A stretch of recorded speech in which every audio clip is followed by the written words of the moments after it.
That's all I can say about that. Do what you want to do on your birthday, girl. No, ma'am, that is not normal. And then I have to really be like to myself, do you know what? It's actually not your problem. Hi guys, and welcome back to my channel. I'm so glad that you're all here, and I'm really packing hope this camera is in focus, because if you're not, I will cry. Welcome to a new video. Today we have another episode of my unsolicited advice video. I have not filmed one of these in a long time. I don't even think I filmed one of these in 2023. I just wasn't finding good questions, but we're back again, and hopefully I've got some good questions for you guys, and hopefully I give some good answers is really the key thing. But yeah, if you have no idea what this video is about, then I'm gonna cue the little intro that kind of ties everything nicely. This is the series where I take random queries from the gag forum and give my advice, unsolicited that is, on anything from love, dating and relationships to friendships, lifestyle and fashion. So if you're looking to hear from the perspective of a girl who's done a shit ton of shadow work, stay tuned.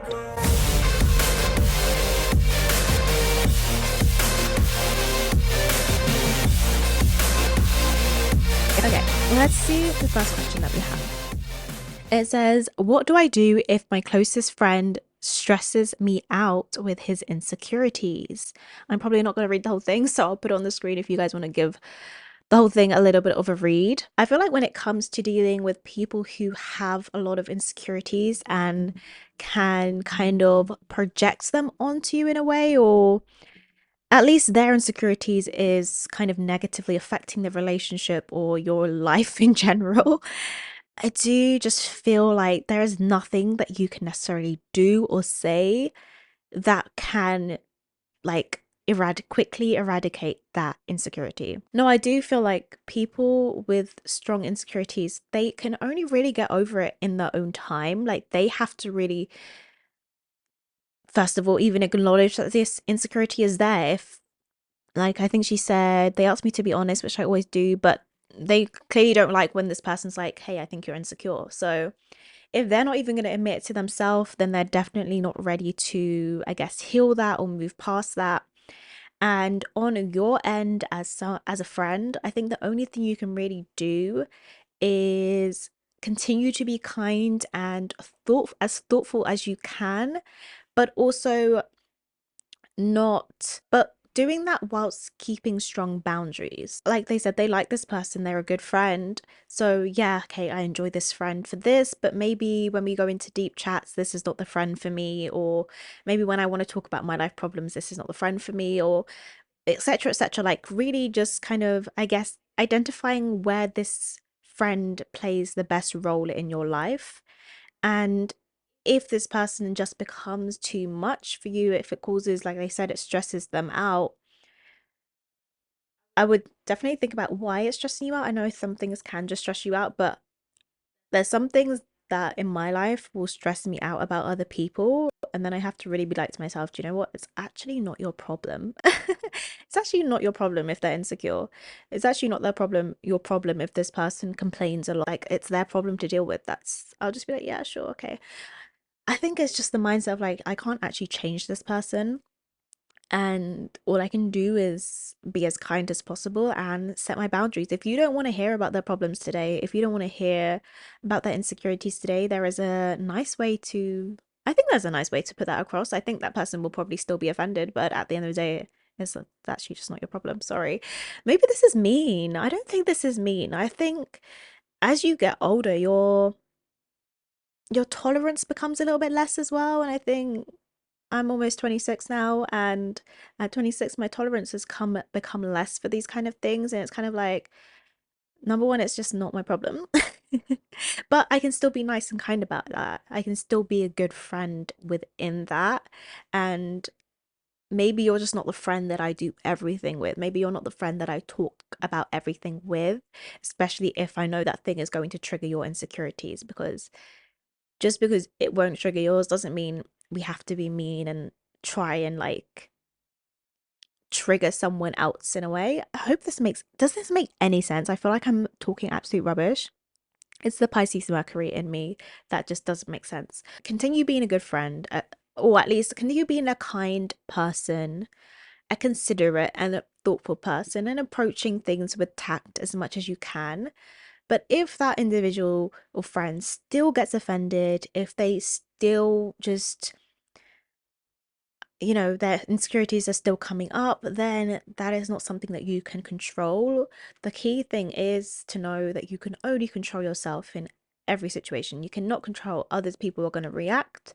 You cannot control how what is going to come out of this, whether you will be friends for a prolonged period of time. But you can control as much as possible your own self. Well, you can control yourself. You can control yourself and how you react to a situation, and whether you're going to be continue to be kind about that situation, or whether you're going to be like, why do you always do that? Like that person probably doesn't need any more grief. I think just making the decisions that are going to be right for you. If that person or that friendship really is not serving you anymore and you can't even find a place where they can fit in your life, then that friendship probably just isn't meant to be in your life at this stage, and that's fine too.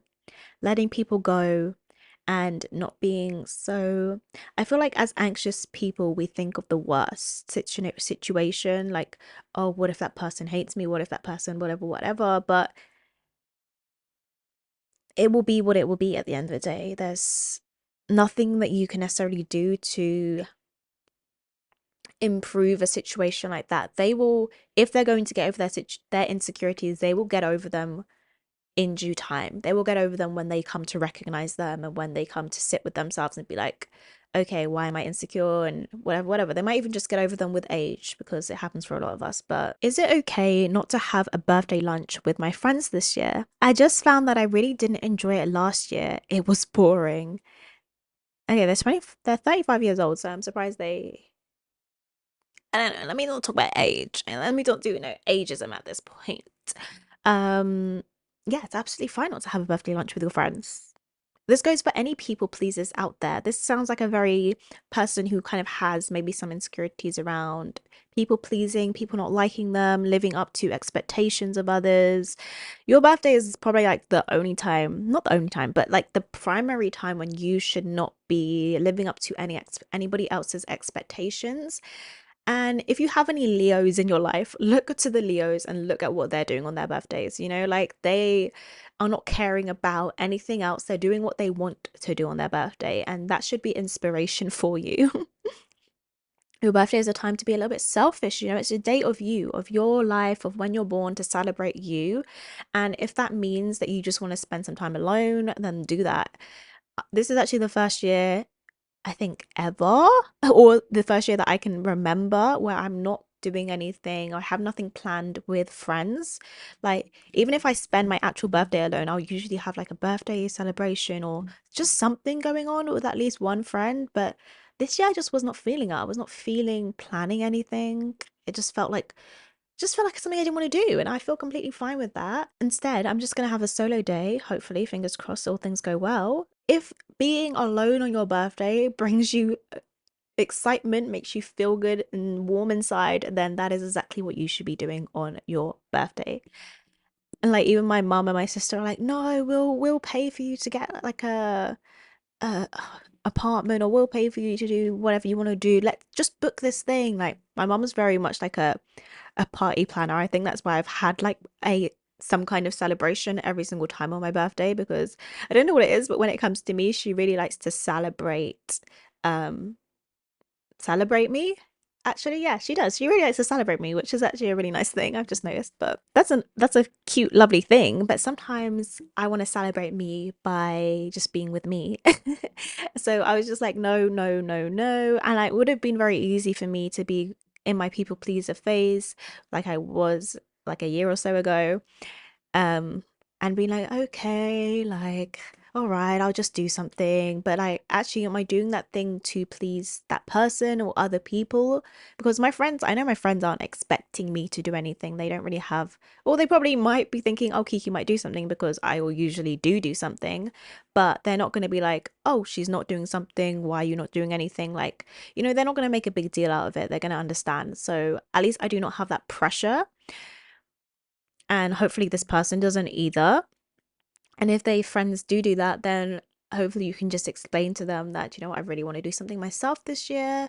And yeah, it's nothing against them. If they want to, yeah, that's all I can say about that. Do what you want to do on your birthday, girl. Oh boy. Do whatever you want to do.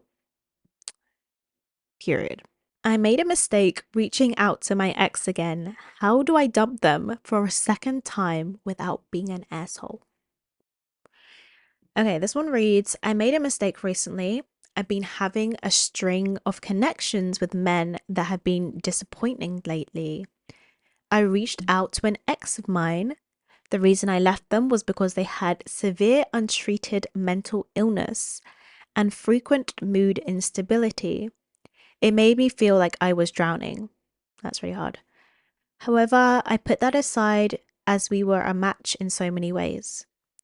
Meeting so many people that haven't been a good match recently made me minimize how emotionally suffocating dating him was. And I reached out thinking maybe it wasn't that bad. It has only been 1 week and already I realized I made a mistake. He has gone right back to as if we haven't stopped dating. What? He has gone right back to as if haven't even stopped dating type vibes. Okay, I don't know what she's trying to say in that sentence, but yes.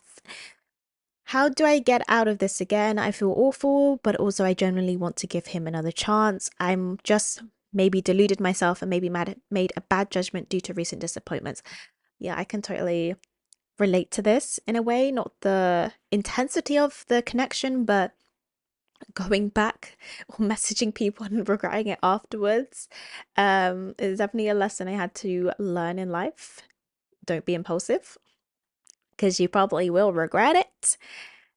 But yeah, I can definitely feel that a lot of people may relate to this feeling of like thinking back to past situations and thinking of it more fondly than it actually was.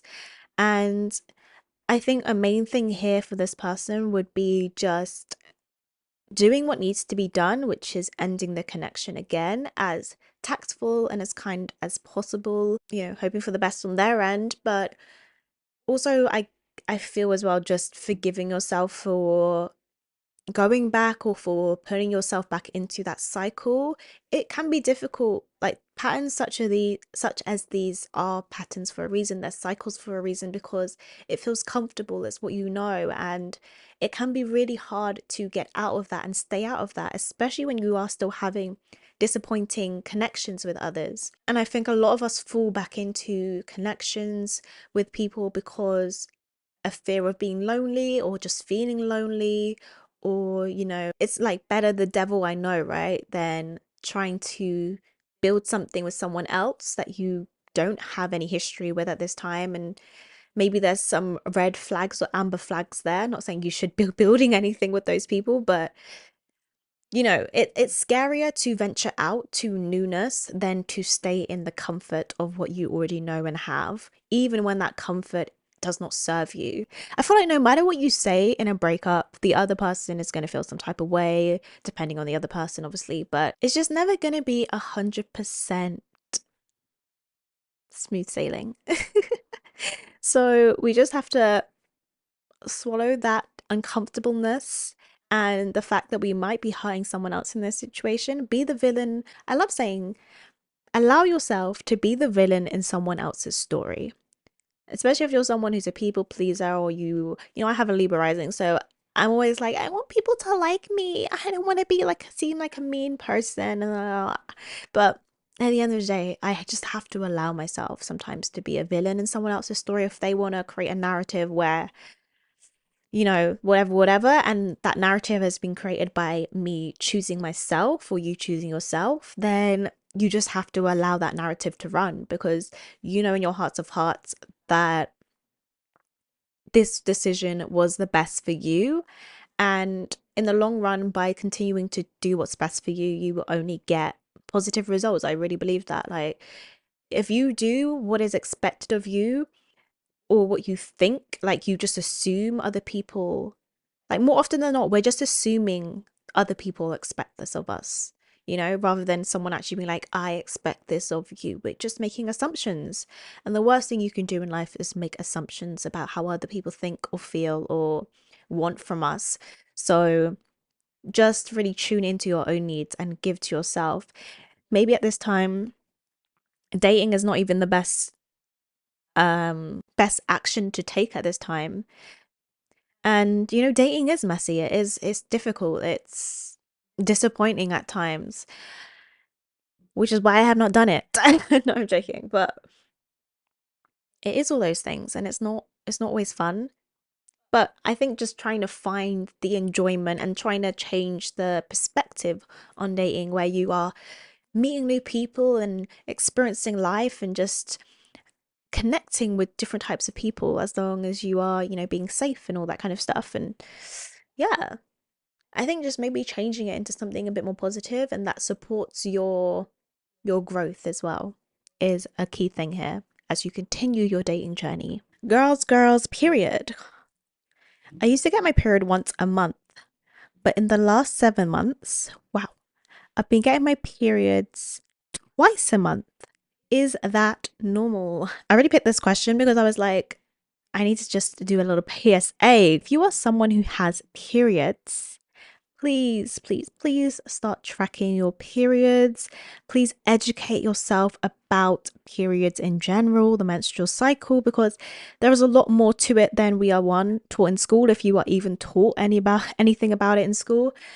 And also just that we as a society are aware of. Like, I really do feel like we need to, as people with periods, we really need to educate ourselves when it comes to this type of thing. But yeah, twice a month is not normal for a period, unless you are just have a short cycle. I mean, I have quite a short cycle, so I don't know if I think I get it twice a month. No, I don't usually get it twice a month, or do I? I don't know, but I track my period using the Flow app just because that's what I first started using and it works perfectly fine for me. So I just haven't moved to any other app. But I use the Flow app and I just love knowing what cycle of my period that I'm in. I've got to know more about obviously the intricacies of the cycle, how you go from like the luteal phase to the menstrual phase to the follicle phase to the, what's the other one? Ovulation phase, you know, and I can really see the length of those phases for me and how they're different for me than some other people, and how my behaviors change and my hormones are probably influencing that, and etc etc. I've always had quite I've always had quite difficult periods, so I think for that reason it has always been like a thing on my mind. You know, when you struggle with something, it's definitely something you pay more attention to. Yeah, this was like a little PSA to say, people with periods, please do, especially if you struggle with periods as well, or you have irregular periods, or you have, it causes like severe emotional influx. Like, I didn't even know you weren't really meant to like have a painful period. I didn't know that was not supposed to be a thing. I thought some people get painful periods and some people don't. Like, I thought that was normal and it's not. So that's something I need to personally even investigate for myself. But other people, I really just want you to start tracking your periods, looking more into it, because it is going to be a part of your life for a long time. Even when you go through menopause, that's another little chapter, part of your life as well. Another thing, another change that your body's going through. And I think it's really important for us, especially if you live in the UK, with the healthcare system kind of in a uncertain place at this time, to, or even if you live in the US, you know, like you have to pay for your healthcare or other places or whatever, and you may not have the best healthcare. We have to just start taking responsibility for our bodies and our health, and whether, you know, we want to live a positive and fruitful life. And some of you guys might not like that idea of having to take responsibility for that, because it can be quite difficult to be like, do you know what? I can't rely on my government or my council or whatever you have to do that for me. And unfortunately, that's the way things are going. I remember it's reminding me of this tweet that I see a couple of times by Jade. I mention her a lot because she's my favorite astrologer. Just saying. But how she said those who, like, in the next coming years, the people who basically take what I'm saying, take responsibility for for living well, whether that is financially, health wise, whatever it may be, those are going to be the people that succeed, basically, who continue to have the things that they need in life. Why am I struggling so much for words? I always do. But those are people that are going to have the things that they need. And those who not are just going to be angry at those people who have taken that initiative, basically, because some of us, I mean, I feel like some people do just want things handed to them, and as lovely as that would be, could be, and it could be within a community base if you build that community for yourself and you have people who share their gifts, and like, you have a friendship base, who people have knowledge about certain things and can share that amongst each other, and each one can take a role, then it obviously that lifts a lot of weight off, and that is a beautiful thing. And if you can create that for yourself or become a part of that, then that is also a wonderful way to go about that. If you feel like I can't do everything myself, because you can't do everything yourself, obviously. But I just went on a massive tangent, but I hope you get what I was trying to say there. Why does it trigger some people so much? I find some people are really triggered and angry when people spoil and baby their sons when they're young and teenagers. I think it's weird and shows they have some. Sorry, I need to make sure I'm looking at the camera because this focus keeps going in and out. It says, I think it's weird and shows they have some underlying issues. I'm gonna agree with the people that get annoyed when people baby and spoil and baby their baby sons when they're young and teenagers. Okay, do you know what? When they're a baby, like, fair enough. Spoil them, baby them, whatever, whatever. But what is it about women that like to baby men? Why do women like to baby men? I need to find what this phenomenon is all about. I'm someone with a brother, and I definitely see it. There's a difference. If you're a girl in a family and you have guys, I don't know if it's the same it probably is the same if you're an only girl, to be honest. But there's like this slight difference between how your parents will treat, or your mom, how your mom treats boy or men to how they treat women. And what is that all about? Obviously, I have not had children, not obviously, but I've not had children yet. And it's very likely that I might have a son, psychically thinking. And I'm like, am I going to repeat that pattern again? Like, what is it? I remember reading this book once, and I need to finish the book, but it was about, I think it said Why Men Kill. Was that the book? What was it called? Why Men Kill. I feel like that's wrong. But I remember the beginning of the book, it was very like evolutionary based, or biology. I would call it evolutionary based, where they were talking about how boys, like babies that are boys, um, are less likely to survive the full pregnancy, basically, over women. So there's almost this, like, I can't remember why it was important, but it was a really good book. And if I find the information of it, I'll put a little insert here. But it just kind of like, it sticks in my brain as like, is it an evolutionary thing? Or is it a social thing? Or is it, I think everything is holistic. So it's probably a mixture of both, like socially, evolutionary, all that kind of thing. But it's like, why do we expect women to be so balanced in both their masculine and feminine energy, even though we don't like to say it? But we do, let's be real, which I'm all for. I'm not the type of person to be like, oh, women, you need to just be in your feminine energy. Yeah, let the man do all the work. I'm sorry, I'm not that person. I don't know whether it's because I have that Libra energy of like harmony and balance. I'm really like for balance in partnerships opposed to like, whatever.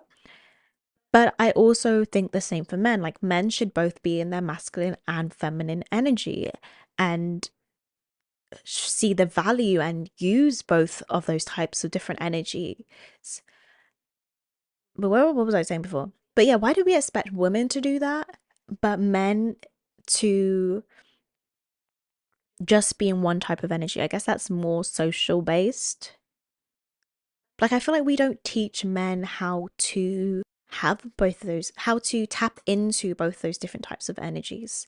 And that's where we kind of go wrong because women almost, and this is obviously generalization, but like, and I say women because obviously the mothers type of thing here, or when people spoil their sons. I don't feel like men necessarily spoil their sons. Maybe they do. They kind of do, I guess. Yeah, they probably do, but I think in different ways. But anyway, mostly women, I see this, or I can relate to this viewpoint. I feel like women take on their role or take on their the energy of that person's femininity almost.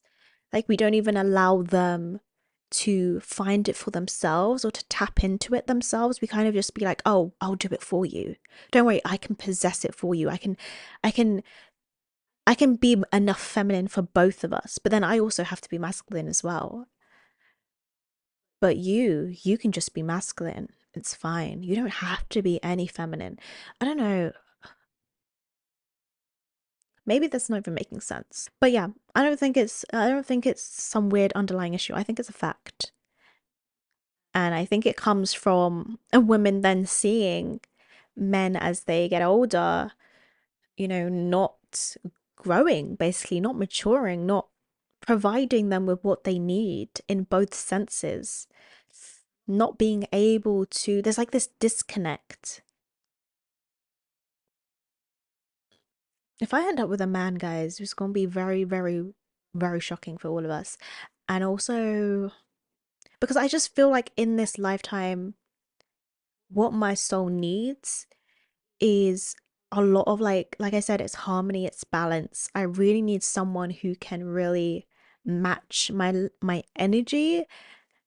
And I think some people say that a bit not frivolously, but like I need someone to match my energy. Like, yeah, I work hard and they work hard, or I want to travel and they want to travel. No, I mean like match my energy, like balanced in both types of balance in the yin and the yang. Like know when to flow with things and know when to take action, know when to surrender and know when to move.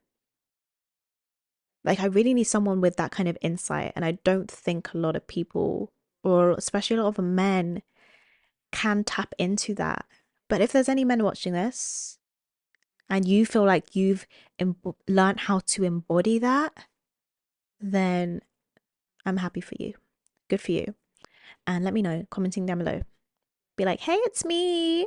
Maybe it's just me because I think that if you guys have any Pisces placements as well, let me know if you relate to this. But I kind of like a bit of femininity in a man. Like when a man is too masculine, it scares me. It actually scares me, and I need a little bit of like softness to a person to feel comfortable around them. Like, I've never been good at having male friends. I've never really connected to men. I've always felt very uncomfortable around men. So, being pan is really a blessing in disguise for me. But aside from that, yeah, I don't know.